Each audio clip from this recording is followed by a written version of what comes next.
Light that spark, Fire Nation. JLD here, and welcome to Entrepreneurs on Fire, brought to you by the HubSpot Podcast Network with great shows like CEO School. Today we'll be breaking down the 5 steps to a high converting page. To drop these value bombs, I brought Alisha Conlin-Hurd into EO Fire Studios. Alisha is the co-founder of the post-click agency Persuasion Experience. After launching over 450 landing pages and sales funnels, she uses her PX system to uncover why people buy and creates golden hippo offers to convert more traffic and persuade more people at scale. In today's Fire Nation, we'll talk about those 5 steps to building a high converting page. We'll talk about creating sniper messaging and standing out from the noise, how to read minds, building irrefutable third-party proof, crafting a golden hippo offer, and so much more. And a big thank you for sponsoring today's episode goes to Alisha and our sponsors. Alisha, say what's up to Fire Nation and share something that you believe about becoming successful that most people disagree with. Hey team, it's Alisha here, and I don't know if it's something that people disagree with, but I think it's something that people get wrong. And I think people find that or think that there's only one definition of success, and then they sort of fail to define what is actually success for themselves. And I know that I've fallen into this trap. You're so worried about being perceived as successful and hitting those like traditional markers of success that you fail to really identify and figure out what's going to make you happy and what's actually success to you. Alisha, we can do everything right in our business, but if we're not converting customers, we will lose. So let's talk about those 5 steps to building a high converting page. I mean, give us like a rapid overview of the 5, and then we'll dive into like 3 or 4 of them more in depth. Awesome. And you're right, because a lot of people in their marketing, they're like brainwashed and obsessed with their ads, right? And they're like, more ads, spend the money, like let's go crazy. And the point of the ad is just to get the click. Yeah. And then it's everything that happens post-click that is really what makes you all of your money. And the landing page is part of that. So the 5 steps are 1, learning to read minds. 2, how to stand out from your noise and create that sniper messaging. 3 is what we call that like shut up and take my money proof, right? Irrefutable third-party proof. Number 4 is the golden hippo offer. Yeah. So building that irresistible offer.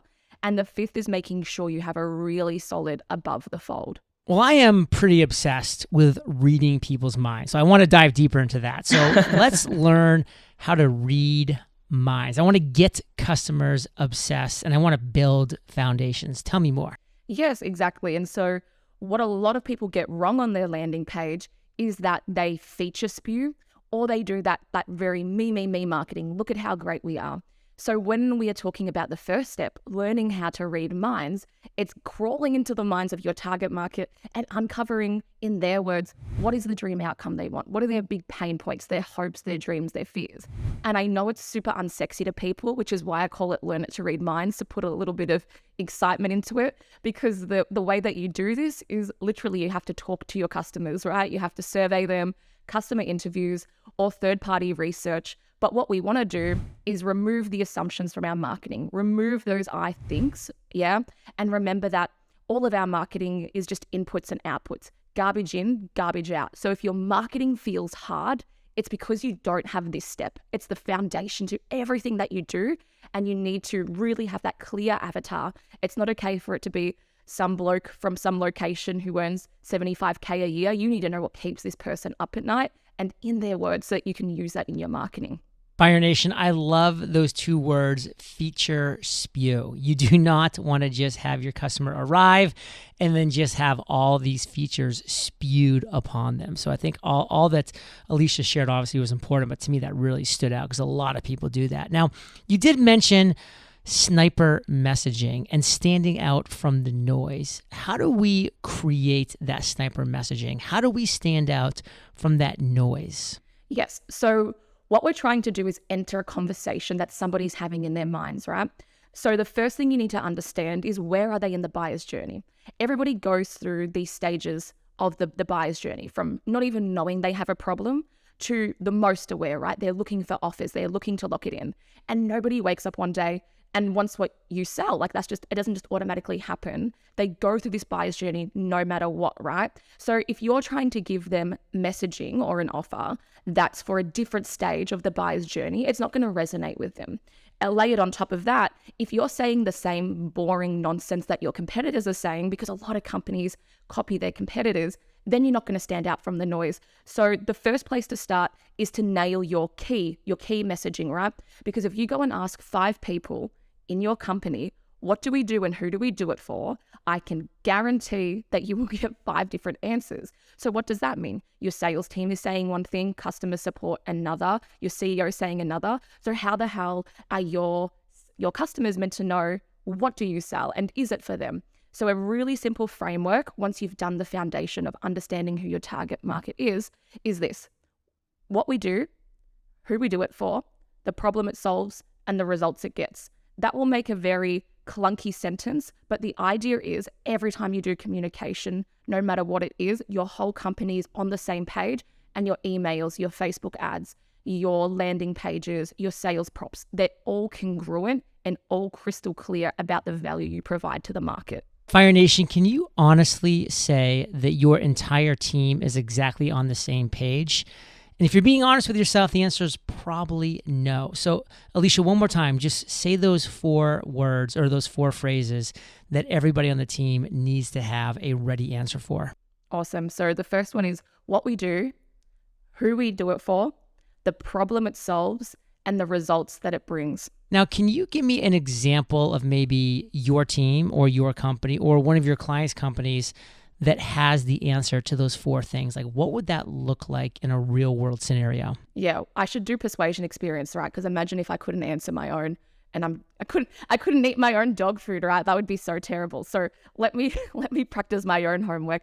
So at Persuasion Experience, we help B2B and tech and SaaS companies to get higher quality leads by understanding who their customer is and translating that into golden hippo offers, sniper messaging, and landing pages and funnels so that they can attract and nurture their dream customers on autopilot.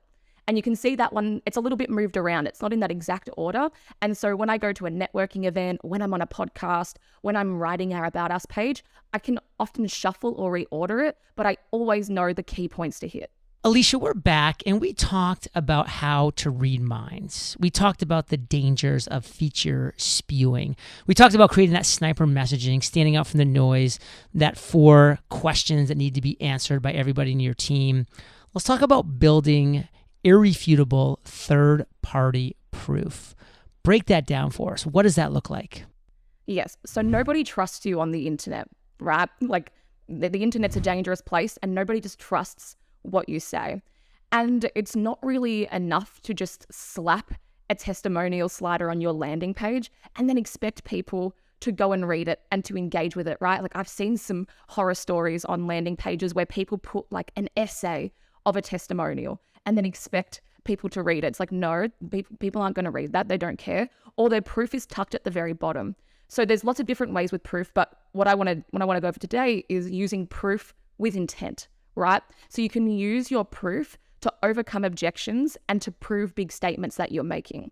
As an example, on our landing pages, for a lot of the time what will work is we literally just have a section that says, wait, is this for me? And then from our research, we know the common archetypes or the ways that people resonate with. So we'll have like the top 3 to 5 buckets that people resonate with themselves or archetypes. And then we'll literally say, is it for me if blah, blah, blah. Then we'll have a little bit of a description and then we'll have a testimonial underneath it so that somebody can see themselves in that testimonial and we can start to build either consciously or subconsciously more proof onto the page. Fire Nation, how are you building irrefutable third-party proof? And I love that phrase that you use, Alisha. Nobody trusts you on the internet. You need to go in understanding that nobody's going to trust you on the internet until you've earned that trust. What are maybe some examples that you've seen of ways that people are building third-party proof that you're like, that is cool? Yeah. So for example, if you're promising like that people are going to get money, if you're a biz op or something, show the receipts, show screenshots of people's bank accounts with the money going in. Basically think about what's the big claims that you're making and how can you show it often as native as possible. It doesn't have to be beautifully designed. We will use, when we work with clients, we'll be like, has anybody ever text messaged you feedback or your emails or just like a random message? Get all of those screenshots and give it to us, because the more organic it looks, the better as well. And it can also serve as a bit of a pattern interrupt onto your landing page. Fire Nation, think about that pattern interrupt. I mean, is that part of your strategy? Is that part of what you have going on in your world right now? And I think one thing that's kind of perked people's ears up, because I talked about it a little bit in the intro, and of course we mentioned it again a little earlier in the interview, but what the heck is a golden hippo offer, and how do we craft one? Yes, so this is the offer that's going to help you to stand out from the sea of grey, as we say. And I'm sure a lot of people on this, listening to this, have probably read Alex Hormozi's $100 million offers, right? So it's not too dissimilar to that. But I've done about 450 offers in about 120 niches. So this is the formula that I use and have crafted over this time.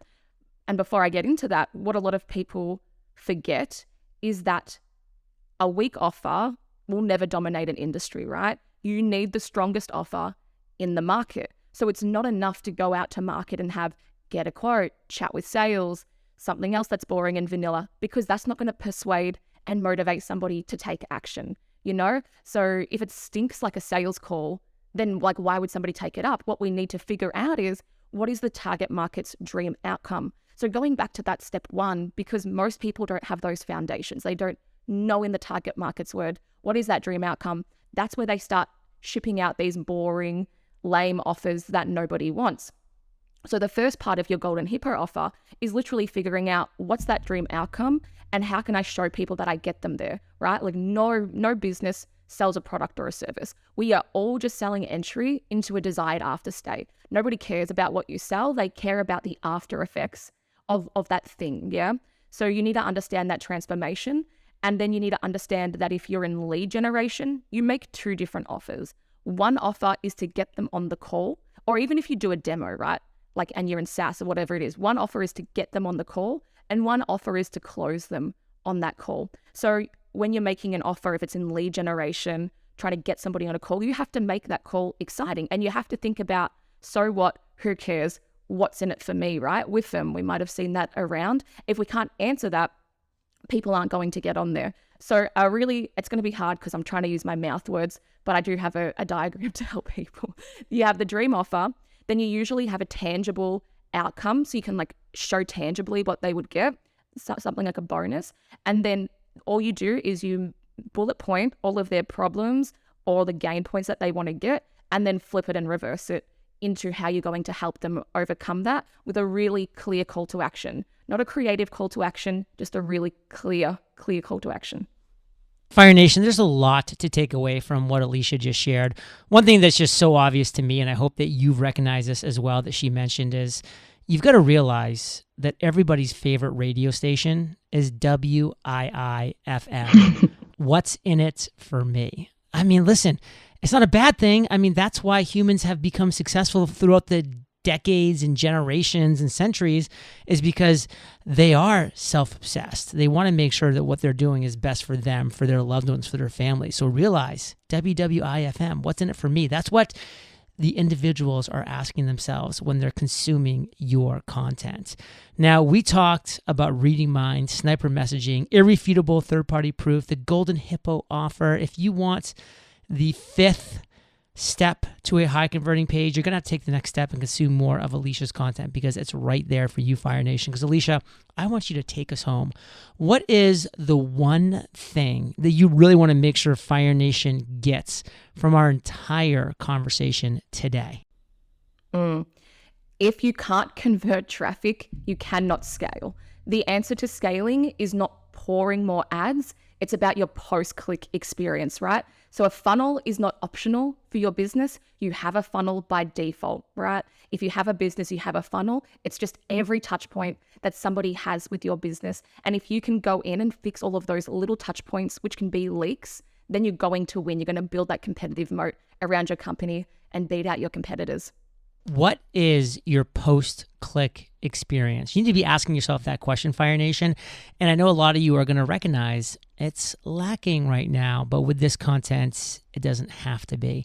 So Alisha, give us the best way for Fire Nation to connect with you, connect with your business. What is your call to action for us today? Yes. So for anybody who would like to, take their landing pages to the next level, or maybe see in practice what I've spoken about today, we've created case studies on 3 different pages that we've created, including a couple of billion-dollar companies like Linktree and Wayflyer, whose results that we did really, really well for. And I've shown you and walked you through how I did those landing pages so that you can swipe and deploy them in your own business. And that's at persuasionexperience.com/fire. And there's also a special offer on there that if you would like me to do a personalized CRO audit and give you some brash, unsolicited advice about everything wrong with your landing page, you can send it through to me and I'll send you a quick personalized Loom video. Alternatively, I am also talking about sales funnels and landing pages on my YouTube and LinkedIn, which are both under my name, Alisha Conlin-Hurd. Wow, Fire Nation, those are some amazing calls to action, some amazing opportunities and offers. And you need to remember that you're the average of the 5 people you spend the most time with. You've been hanging out with ACH and JLD today, so keep up the heat. If you have any direct questions for Alisha, find this episode on the podcast listening app, Podopolo, post a comment, get the conversations rolling. And of course, eofire.com, type Alisha, ALISHA, in the search bar. The show notes page will pop right up with links to everything. And Alisha, thank you for sharing your truth, your knowledge, your value with Fire Nation. For that, we salute you, and we'll catch you on the flip side.